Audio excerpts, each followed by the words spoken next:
Oyster is a naturalist, so when the Gremlin tree pod fell from the sky, she decided, well, she's definitely going to have to go and gather that and collect it and plant it next to the anima tree. Welcome back. This is the life of Oyster, where we follow one character through her life in Rimworld. She's the leader of this pack and focused her ideology around dogs. Also around these two trees, the anima tree and the Gremlin tree. The anima tree has given her some psylinks, and the Gremlin tree will hopefully give her some druid helpers that can assist this colony as well. We need more fighters, so she's going to try to grow a claw, which has a very, very high damage per second rate and melee combat. This is our colony thus far. While these rabid raccoons are running through our spike traps, we can take a look at our base for a second. We've completed the inside farm on the southeast corner of the base, which is on the bottom right of the screen. This will help us house domestic animals inside this barn for the winter time, because we are in the boreal forest where it's essentially winter 40 out of 60 days of the year, so we're going to have a very robust area where we can keep our animals safe. The idea being that we could get some pack animals, and then that way we could go and trade for more dogs, because Oyster's ideology is centered around dogs. She has two right now, two female Labrador retrievers, but would like to find at least a male Labrador retriever or a pair of huskies. Right now the fall harvest has come in, and we're collecting as much hay as we can because we need to keep our pack animals alive through the winter time. In addition, should we go on caravan, we can take the hay with us for food for the pack animals. These two cows wandered into our base and joined us freely, so we've put them in the inside barn for now. We're also planning on cleaning out the barn and then probably putting a hay floor in there. It makes it a little bit easier to clean and a little bit warmer and more sanitary for the cows during the winter time. Wiggles is our main builder at the moment, and he can quickly lay down some hay. That doesn't take very long at all. And it already looks nicer and more comfortable for the animals. Oh, by the way, Oyster's also pregnant and giving birth.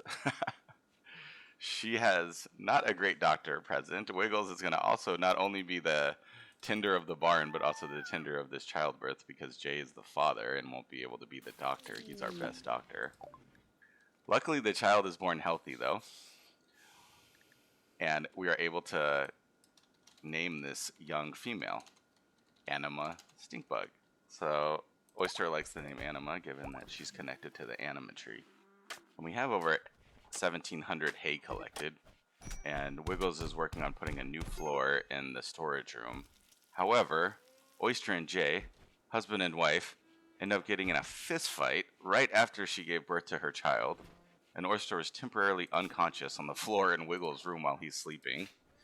Jay has done quite a number on her, including cracking her left femur, which is insane, and multiple bruises and injuries. So they were upset about something, but have apparently reconciled. I guess there's no police to come incarcerate anyone for domestic violence in the Rimworld. Oyster's going to have a lot on her hands, though, with this new baby. Her main responsibilities historically have been to tend to the fields and also tend to the anima tree and the Gremlin tree. She also is one of our best socially adept people and does the bulk of the trading, but as you can see, those traders came through without any dogs. We probably had 5 or 6 big trading caravans come through our civilization without any canines that we can use. She also has to intermittently fend off raiders, which the dogs can help us with as well. These folks have already popped all of our spike traps, but we have this little L-shaped approach so that when they come around the corner, we just immediately shoot them and the dogs can rush them. This would be another scenario where it'd be nice to have the claw from the Gremlin tree to help us, because as they come around, the claw can just shred them up. She is working on trying to tame some muffalo, because that's the only pack animal in the area that we can domesticate at the moment. It says that horses carry the same weight but eat less compared to muffalo. Horses can also be ridden. However, horses do not live in the cold, so the muffalo are our best bet for trying to send a caravan during the winter time at least. Oyster is adamant about sending someone out, so she's going to elect Wiggles to go on the next caravan. The idea being that he could go to some of the outlying villages, take a lot of our different leathers that we've accumulated over the years, and then trade them, hopefully, for a dog. In the meantime, she's going to need to tend to her baby and breastfeed her child and make sure that it's okay. Jay also says that he wants to go, which might be a good separation at the moment, given that there's plenty of food for her to eat and they recently got into a big fight. They decide that once she's able to tame a second muffalo, which she has done recently, then they can go out on their caravan and explore the outer lands and search for more dogs so that they can further the way of the pack, which is Oyster's ideology and Jay and Wiggles' sort of half ideology. They're technically follow a different ideology, but she still holds influence over them, and they decide that they will support her in their quest to caravan across the world in search of more canines. So they pack up the muffalo and head to the edge of the territory and then head south towards other trading camps. Another bulk trader comes by and actually helps us kill a rabid horse. But again, this caravan does not bring any dogs with it. It only has yaks and a horse and some muffalo. And we also just sent Jay and Wiggles out with all of our supplies, so she doesn't have much to trade anyways. But the base is doing well. There's plenty of food in the storage. There's plenty of hay, especially now that the 2 muffalo are gone. So she decides to just smoke a joint in the barn and chill out while her baby's sleeping. Because what else are you going to do? The boys are gone. There's tons of food. There's 5 pigs and a horse in the freezer. We don't need to worry about the freezer at all because, well, it's winter outside, so it's a natural freezer. She does start to get a little bit worried, though, because when we looked back at when they left on the caravan, it was the 12th of September, and now it's the 3rd of December, and she still hasn't received word or seen them on the horizon returning yet. Ironically, a child joined the colony whose name is actually Labs, which when Oyster met this child out in the wilderness, she said, well, yeah, you can definitely join, because she saw it as a sign that the child is also named after dogs.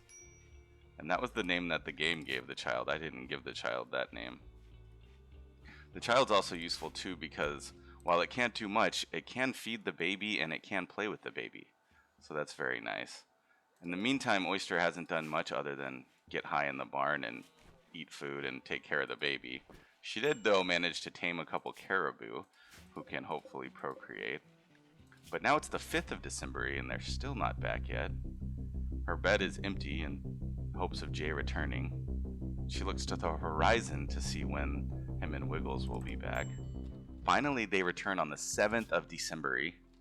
Jay is very worried that he's going to arrive to a decimated colony and that there won't be anything left but smoldering ashes. But luckily, when he gets back, he realizes the heat is still on, the fireplace is still burning, and not only is Oyster safe, but there's also another young child that's joined the colony. So he couldn't be much happier. Oyster also couldn't be much happier to see Jay, but they don't have time to reunite very deeply because there's a rabid caribou on the outskirts of the land. They're gonna have to fight this off. They haven't even had time to rest yet or really say hello.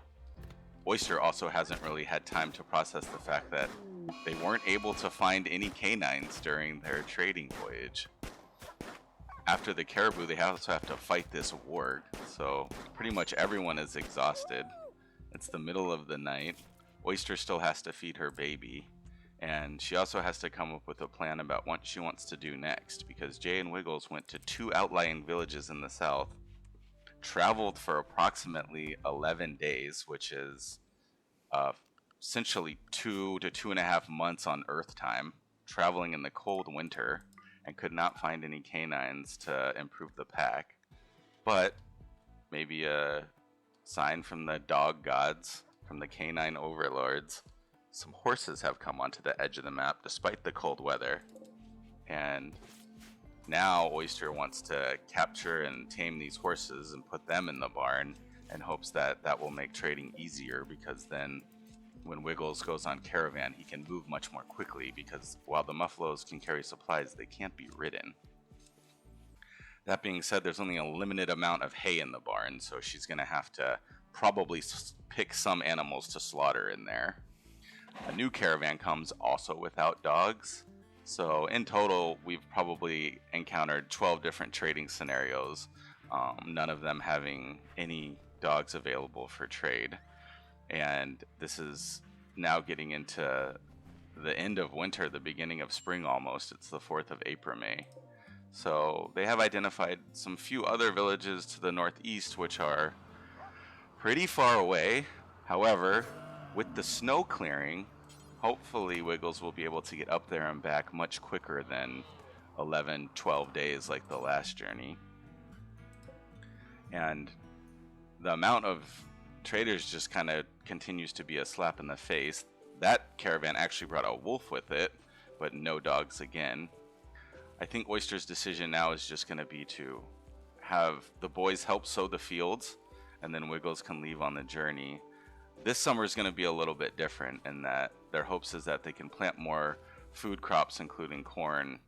That way they'll have a little bit more food through the winter time. Local raiders have heard that this settlement has some significant resources though, and they're trying to come in and assault them.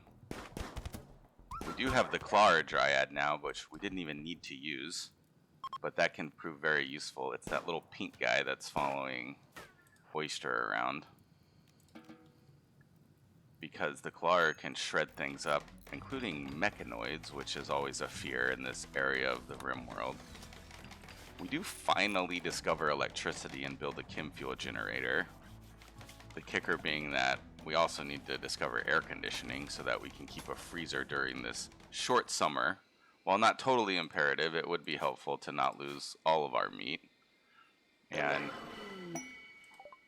Oyster gains another Psylink. This is her level 3 Psylink, Word of Love. So now she has Word of Trust for prisoners, and then she can also influence people to fall in love with each other. Although she has not acquired a combat Psylink yet, which would be more useful for us than these sort of social and manipulative interpersonal Psylinks. So once again, we ask Wiggles to sacrifice for the team. Go into the summertime now, at least it's not snowing, pack his belongings, and venture forth in order to, and hopefully find some animals to further the way of the pack, which he actually does. He finds a male husky and another female Labrador. So now we have 4 dogs, yet none of them can breed with each other. So Oyster is pretty happy though. She has been able to increase the amount of animals in her pack, which is good for her, but she still desires puppies and would like to breed the animals at some point. So in the future, our goal will still be to find either now a female husky or a male Labrador Retriever, but at least this second journey, the second caravan, was not super unsuccessful. Right now they're still recovering from a raid that came in where they got a little bit messed up, a Yatkin raid, because we can see that Oyster and Wiggles are a little bit injured.